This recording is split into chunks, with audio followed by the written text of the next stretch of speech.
முருங்கைக்கீரை இட்லி பொடி எப்படி பண்ணுறதுன்னு பார்க்கலாமா? ஃபஸ்ட்டு நான் முருங்கைக்கீரையை நல்லா காய வச்சு இந்த மாதிரி மொறுன்னு எடுத்து வச்சுக்கிட்டேன். இதை நான் ஒரு தவாவில் போட்டு ஒரு ஃப்ரை மட்டும் பண்ணி வச்சுக்கிட்டேன், கொஞ்சம் கிறிஸ்பியாக வேணும்ன்ட்டு. அதுக்கப்புறம் நான் பருப்புலாம் ஃப்ரை பண்ணி வச்சுக்கிட்டேன். அந்த பருப்பில் என்னென்ன பருப்புனா துவரம்பருப்பு, கடலப்பருப்பு, உளுத்தம்பருப்பு, இது மூணுமே நான் ஃப்ரை பண்ணி வச்சுக்கிட்டேன். நெக்ஸ்ட்டு காரத்துக்கு காஞ்ச மிளகாய், கொஞ்சோண்டு சீரகம், அதுக்கப்புறம் மிளகு ஆட் பண்ணிக்கிட்டேன். மிளகு, பூண்டு, தனியா, அதுக்கப்புறம் எள்ளு, இது எல்லாமே ஆட் பண்ணி கொஞ்சம் ஃப்ரை பண்ணி வச்சுக்கிட்டேன். நான் ஃப்ரை பண்ணி வச்சுட்டு இது எல்லாமே கொஞ்சம் ஆறின பிறகு மிக்சியில் போட்டு கிரைண்ட் பண்ண போகிறேன்.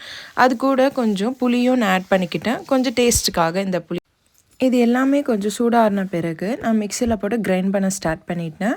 அது நல்லா பவுட்ரு ஆகிற வரைக்கும் நான் கிரைண்ட் பண்ணிக்கிட்டே இருந்தேன். இது எல்லாமே கொஞ்சம் கொஞ்சம் குவான்டிட்டியாக போட்டு தான் நான் கிரைண்ட் பண்ண ஆரம்பித்தேன். அது எல்லாமே பவுட்ரு கொஞ்சம் சாஃப்ட்னஸாக வரணுன்றதுக்காக தான். ஏன்னா இந்த சாஃப்ட்னஸ் பார்த்துருக்கீங்களா, இந்த இவ்வளோ சாஃப்டாக இருக்கணும் கையில் தொடும் போதே. அது கூட ஆயில் மிக்ஸ் பண்ணி நம்ம சாப்பிட அவ்வளோ டேஸ்ட்டாக இருக்கும் அந்த இட்லி பொடியில். அந்த இட்லி பொடி கூட அந்த தேவையான உப்பு, கொஞ்சோண்டு பெருங்காயம், இது எல்லாமே ஆட் பண்ணி சாப்பிட்டு பாருங்கள், அவ்வளோ அமிர்தமாக இருக்கும்.